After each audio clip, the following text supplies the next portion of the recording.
안녕하세요. 김태훈의 현미한 주식 투자 방송 시작하겠습니다. 오늘은 앞타머 사이언스에 대해서 좀 말씀을 드리겠습니다. 이 업체는 상장한 지 한 3년쯤 되는 바이오 신약 개발 회사인데요. 연구 업력은 있지만 아직까지 이 수익화에는 좀 어려움을 겪고 있는 회사입니다. 근데 여기 보시면 창업자인 그 대표이사인 한동일 박사 같은 경우는 지금 현재 이 SK 의학 연구팀장을 했을 정도로 SK 바이오팜에서 사업개발 이사도 했고 할 만큼 이 신약 개발에 나름대로 노하우를 갖고 있는 그런 분입니다.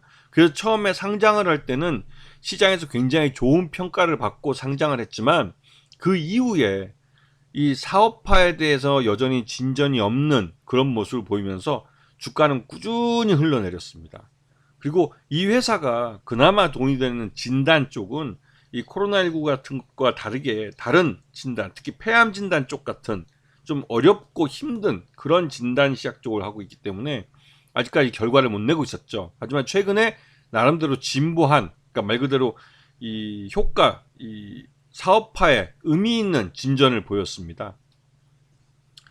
이런 바이오 업체들을 평가할 때 항상 말씀드리지만 이 실적을 못 내고 있기 때문에 이런 업체들의 그 기업 가치를 따지는 건 어느 파이프라인을 갖고 있느냐, 즉 신약 후보 물질을 몇 개를 갖고 있느냐, 또 갖고 있는 이 신약 후보 물질들이 전임상이나 임상, 즉 연구의 진척 정도가 어느 정도 되느냐, 그리고 중간에 라이센스 아웃을 했느냐, 그리고 중간에 또 이 라이센스 아웃을 통해서 수익을 내서 뭐 계약금이라든가 아니면 마일스톤이라든가 이런 것들을 받은 게 있는지 이런 것들을 평가를 해 봐야 됩니다.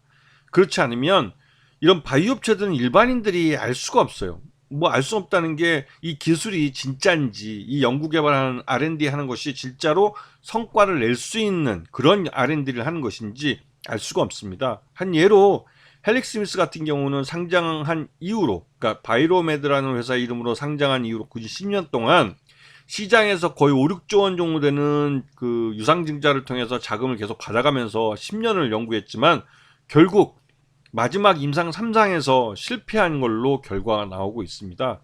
그러면서 중간에 그 박사들은 회사를 팔고 나갔죠.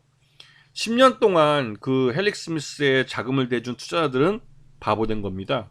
그렇기 때문에 이 바이오 업체들을 투자할 때는 굉장히 좀 신중하셔야 돼요. 뭐 일반인들이 보기에는 뭐 말 그대로 중간에 라이센스 아웃한 그 이력이 없거나 하면 투자하지 않는 게 좋죠. 왜냐면 그런 회사들은 연구의 진실성이 떨어질 수밖에 없습니다. 대외적으로 라이센스 아웃을 통해서 그 기술에 대한 평가를 객관적으로 외부에서 받아서 그 기술에 대한 금전적 평가로 계약금 얼마 받고 마일스톤 어떤 대우 조건을 받았고 하는 것들이 나와 있어야 이 연구가 진짜 결과를 만들어낼 수 있는 연구인지 아니면 우리 시장을 통해서 자기들 장학금을 받아가기 위한 그 일종의 그것도 사기라고 볼 수가 있습니다. 박사들이 치는 사기죠. 그래서 이런 파이프라인들에 대해서 잘 보셔야 됩니다. 그리고 파이프라인의 연구 이 진척도에 대해서 평가를 해봐야 되는 거죠. 이 앞타머 사이언스는 이 폐암 진단에 관련해서 특히나 폐암 진단에는 그 혈액을 통해서 하는 거인데요. 이 혈액을 통한 폐암 진단에 있어서 가장 앞선 기술을 갖고 있다고 할 수 있습니다.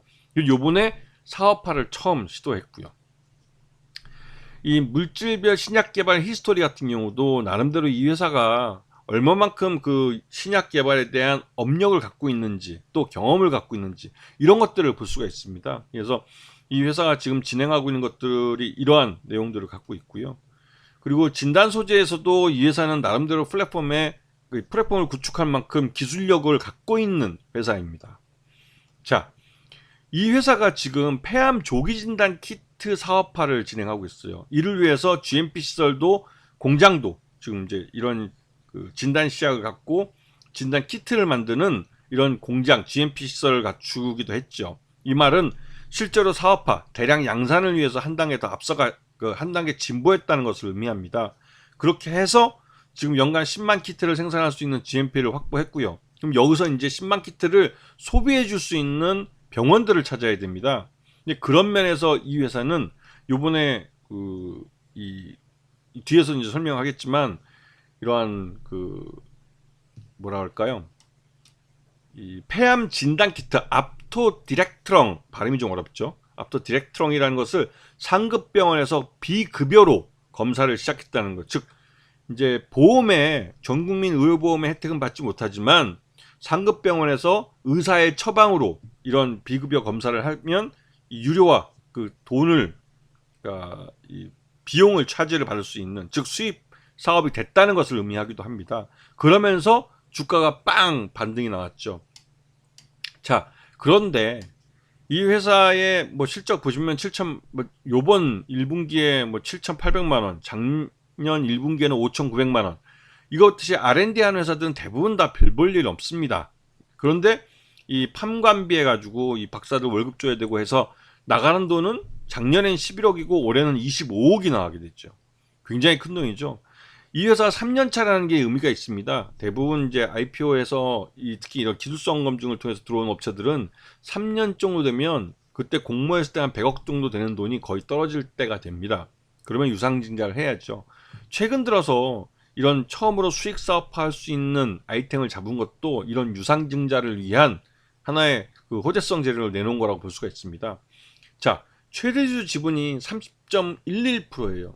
유상증자를 한번 하면 이거보다 떨어지겠죠. 근데 최대한 주가를 끌어올린 다음에 할 겁니다. 왜냐면 지금 3,000원대 주가에서 유상증자를 할 경우에는 주당 가치가 상당히 희석되기 때문에 최대주 지분이 더 크게 떨어질 가능성이 큽니다. 자, 최근 들어서 앞타머 사이언스의 외국인 지분을 보시면 외국인들이 꾸준히 주식을 팔고 있는 걸 볼 수 있어요. 이 말뜻은 외국인들이 지금 계속 1%대 주가를 보유하고 있었는데 이걸 팔아서 지금 0.23%까지 떨어졌습니다. 그럼 외국인 지분이 대부분 다 그 매물화 됐다는 의미이기도 하고, 이게 하루에 뭐 몇만 주 거래되던 게 어제 400만 주, 오늘 1,400만 주가 거래됐어요. 그러면 웬만큼 유통 가능한 물량들은 다 손바뀜이 됐다고 보는 게 맞습니다. 그러면 어느 정도 매집이 됐다는 의미일 수도 있지요. 그리고 지금 주가를 보셔도 좀 바닥까지, 지난 고점 19,175원에서 2021년 1월 26일 날 상장한 지 뭐 몇 개월 안 지났을 때 찍었던 기록인데요.